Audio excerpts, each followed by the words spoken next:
speak up and say all the things they couldn't normally say. A show where we could question and challenge power.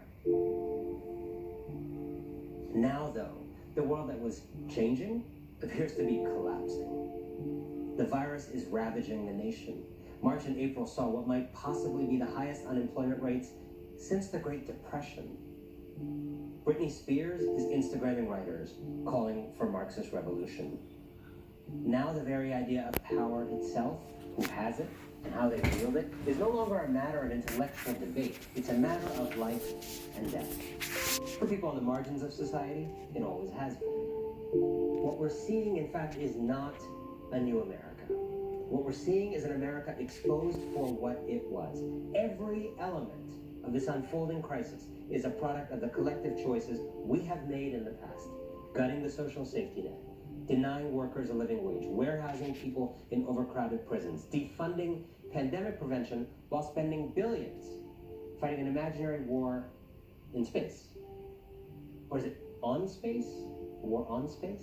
Only Mike Pence knows for sure. If we missed these things before, now with our roads empty, our skies clear, our supply chain short on ventilators, and our store shelves stripped of all-purpose flour, the essential separated from the non-essential, now we can see them clearly. We can see the hard realities we've been too self-interested or apathetic or bamboozled to see. A recent New York Times op-ed put it starkly. If inequality had frozen at 1980s levels, hadn't been allowed to yawn ever wider, the bottom 90% of American households, 90%, would each see $12,000 a year more in income. In other words, most of you watching this, except the billionaires, are effectively sending the billionaires $1,000 a month. Except you're not sending it, it's being taken from you via policy. In New York City, Central Park and the Javits Center are being converted into field hospitals. Meanwhile, in recent years, around 20 of the city's struggling hospitals, indoor hospitals, were shut down instead of being bailed out. Many of them turned into housing, despite concerns by lawmakers and activists that closing them would compromise the health needs of the lower-income communities they serve. Some, like St. Vincent's, were transformed into luxury condos for the rich. Isn't that nice? Selling for as much as $19 million.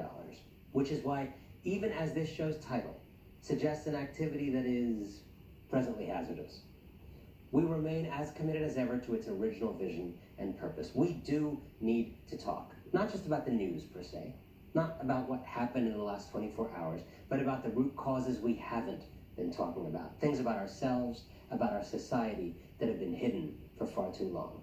And something I want to discuss with you on tonight's show and in the weeks to come is this.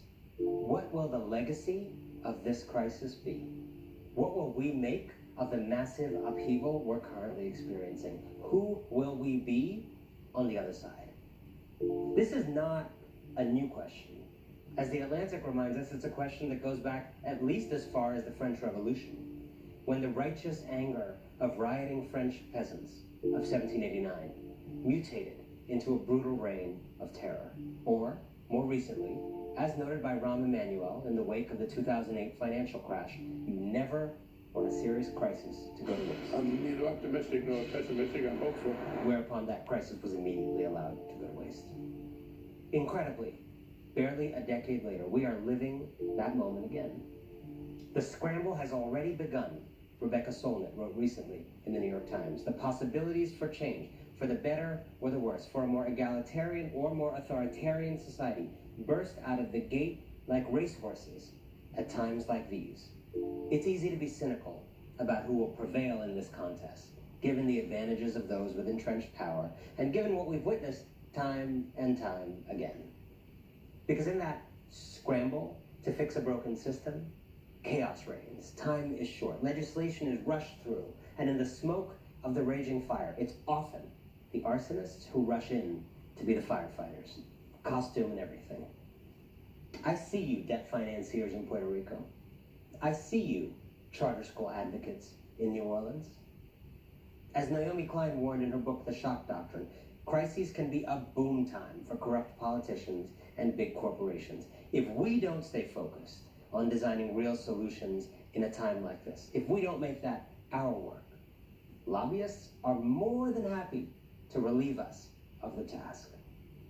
You may have heard that big business in France has wanted for years to get rid of that country's 35-hour work week, a cornerstone of its labor law, not to be confused with America's 35-hour work day.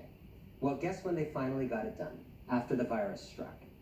Closer to home, the Trump administration appears to have used the chaos of the coronavirus outbreak to relax environmental regulations indefinitely, a boon for polluters and a realization of its long-standing deregulation agenda, and a perfect solution to a pandemic. But crises can also go the other way. Throughout history, disasters, natural and man-made, have served to topple entrenched power, to bring about the end of decadent Gilded Ages, to give rise to eras of reform. We do not always respond to shocks with regression, Naomi Klein writes. Sometimes, in the face of crisis, we grow up fast. The cataclysm of the Civil War produced the Reconstruction Amendments, laying the groundwork for true democracy in America for the first time.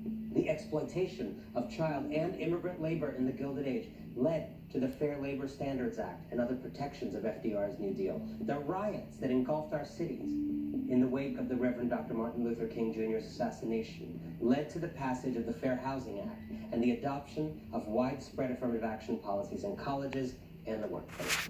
We can do this right when we try. In fact, I would say, especially to the young people watching, that in addition to being a time of tragedy and pain and the shattering of stability, we may also soon be living in the greatest moment of political possibility you will know in your lifetimes. The important questions for me, for you, and for this show are why and how. That is what we're going to seek to set out to answer together, week after week. Why did one crisis go that way, serve to entrench power, while the other went the other way, helping to erode it? How do we not only chase away the plague, but also leave in its wake a more just and equitable distribution of power? How do we solve the crisis not superficially, but at the root? Not for some, but for all. Especially at a time like this, when the traditional power-building tools of organizing and door-knocking are impossible. Historically, Arundhati Roy writes in the Financial Times, pandemics have forced humans to break with the past and imagine their world anew. This one is no different.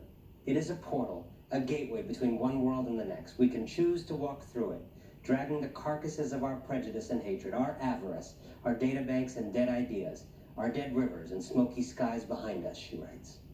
Or we can walk through lightly, with little luggage, ready to imagine another world and ready to fight for it.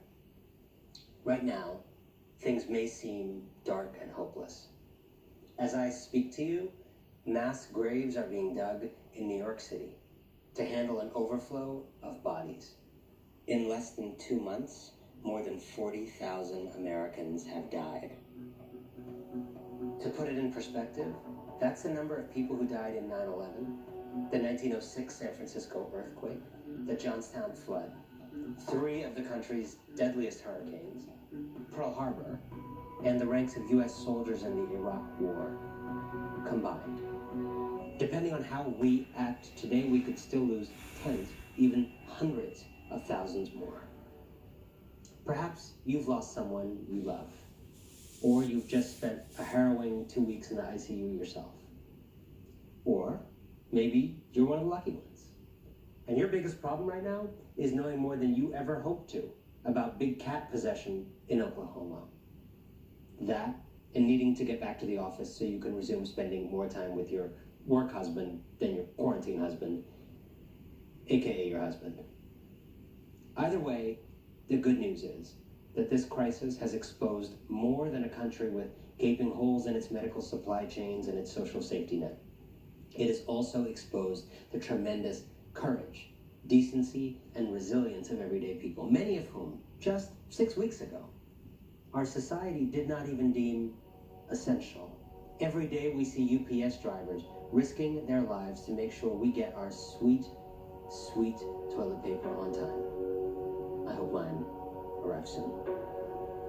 Every day we see neighbors risking their lives to bring an elderly stranger a bag of groceries. Every day we see nurses risking their lives, MacGyvering trash bags into hazmat suits.